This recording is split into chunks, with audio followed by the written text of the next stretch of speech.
What is due diligence? What rights do I have as a potential new home buyer? How long is the due diligence period? And what actions are essential for a smooth buying experience? Well, that's what I'm going over today, so you're going to want to stick around. Hey, welcome back everyone, and if you're new to my channel, I'm Veronica Edwards, and welcome. So what is due diligence?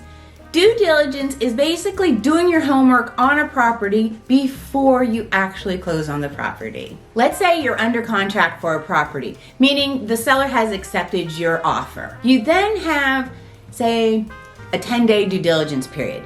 Now, your due diligence period is negotiable. I've seen them, or we've made offers from anywhere from 7 to, say, 15 days. 10-day due diligence period seems to be pretty common in my area. So let's say you're under contract and your due diligence period is 10 days. You now have 10 days to complete your due diligence or do your evaluation of the property. Now in the contract, during this due diligence period, you can come in and examine the property, and then you can ask the seller to work out these repairs or these changes that you would like made either during the inspection period or maybe get credited at closing for it. When that comes, you would have to have an addendum or some type of agreement signed by both parties in order to have that completed, to move past your due diligence period. In the contract, the buyer can negotiate or request any changes or repairs done during the due diligence period. If it's agreed by both the buyer and the seller, then you would go ahead and both would sign an addendum. Changes or addendum can be made to the contract during this due diligence period. But say a buyer finds something during the due diligence period that can't be fixed. Maybe a loud train goes by, or there's a sex offender in the area, or the crime rate is high. This is when you would discover this during your due diligence period, so you can still walk away from the contract. You can still get out of the contract. So basically, if you find anything fundamentally wrong with the property that you do not want during your due diligence period, you can get out of the contract without losing your initial deposit. Some of the things you would want to do is go ahead, drive around the neighborhood and the surrounding area. Make sure you go during the day, afternoon, and the evening to see what your new house neighborhood is like during those times to make sure you're going to be okay with that. Also, go ahead and reach out to the police department in that city, as they'll be able to tell you if the crime rate is low or not in that neighborhood. Have the home property inspected. Have a certified inspector come out and do a full inspection on the home. Make sure the roof isn't at the end of its life or it's leaking. They'll also check for electric, plumbing. They'll check everything. But please remember, an inspector's job is to find stuff wrong with the home. So maybe if you have a little leak in the bathroom sink, a little slow leak, which a new faucet for $20 would easily remedy, maybe you want to just overlook that and go ahead and replace it after you close and focus on the bigger ticket items if this is a home you really want. But again, this all has to be done during that 10-day due diligence period if you still want to walk away with your initial deposit or get these repairs fixed or credited at closing. It's also a good idea to attend the home inspection when it's being performed.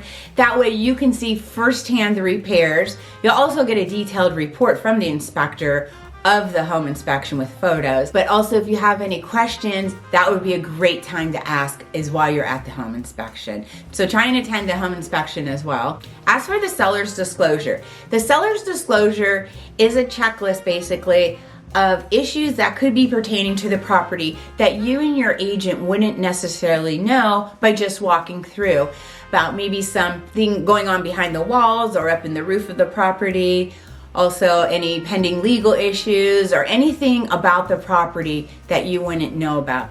During your due diligence, also ask for the HOA rules and or condo docs.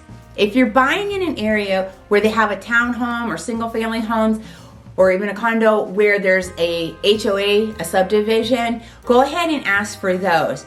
Because oftentimes they may have rules, and if you don't abide by the rules, you'll get fined on, say, what color you can paint your house, if you can park your RV or your boat in your driveway or on the street, and for how long, if at all. Also, some subdivisions, they have down to you can't leave your garage door open during the day. And maybe some people enjoy having their garage door open all day long. There's some you can't. Also, if you can put a fence up or not, and where, and height. So these are just little things you just definitely maybe want to check out before you purchase in that subdivision. If you're buying a condo, they have their own set of rules too. You want to check those out. Also, with a condo, you want to find out their financials.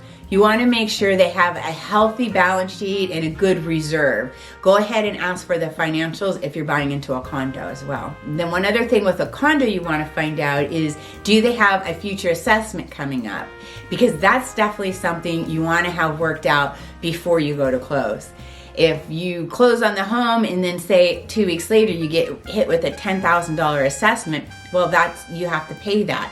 That would have been really nice to know before you closed, I bet, though.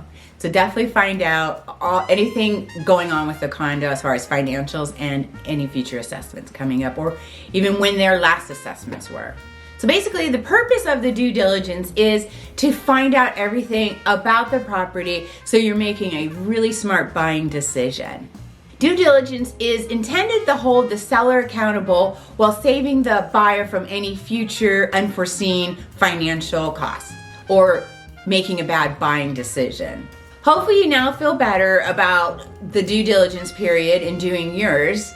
But if you have any questions in particular, go ahead and comment below. Or if you're thinking of moving to the Central Florida area, please give me a call, send me a text, or shoot me an email, as I'm always happy to help. Until next time.